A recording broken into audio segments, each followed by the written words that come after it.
Реално очекував формирање на експертска влада, политичарите и Вклучувањето лица од различни етнички заедници во високото раководство на СДСМ, како и на кандидатските листи за изборите, според лидерот Зоран Заев е одраз на граѓанскиот концепт за кој партијата се залага во речиси сите сфери на одлучување, доколку ја освои власта.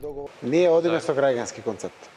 Тогаш ќе мора да го смените уставот. Со соодветно време, кога ќе дојде потребата прагматична за таа работа, тоа ќе се случи. Значи и тоа не се исклучува, нели? Не се исклучува, се е отворено во делот на граѓанскиот концепт на одлучување. Ние сме парламентарна демократија.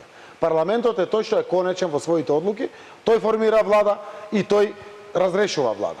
Во делот на денешниот систем е баш дводомен на некој начин. Значи без помалите етнички заедници во Македонија и практично не може да се формира влада. Така? Не може, заради тоа што и да може, тоа е неодржливо веднаш на следниот чекор.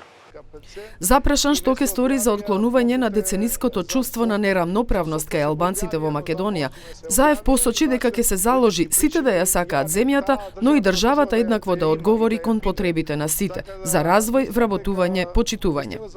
Јас верувам неизмерно во тоа и го давам мојот збор пред сите овие наши граѓани кои што не гледат и што не гледат. Дека ова ќе биде наше секојдневие. Зошто ќе биде наше секојдневие? Заради тоа што сакам граѓанинот албанец да ја сака ова своја мајка Македонија исто како што ја сакам јас. А тој ќе ја сака ако државата се постави кон него исто како што се постави кон турчинот, кон македонецот, кон србинот, кон сите. Значи да се постави еднакво, за да нема делби. Ако државата му даде причини на граѓанинот од албанска националност дека Македонија е за него исто мајка како што е за мене како македонец или за било кој, зошто тој да не ја сака исто и зошто да не се бори за неја исто? Тоа е редот на работите.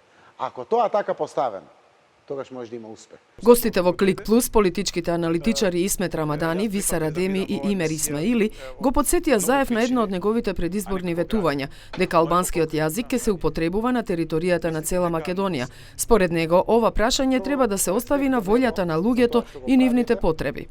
Во Република Македонија има устав и има закон за употреба на јазиците. Мене ми е многу драго што слушна сите граѓани како тоа е донесен и како се крие, како глушец во дупка Груевски.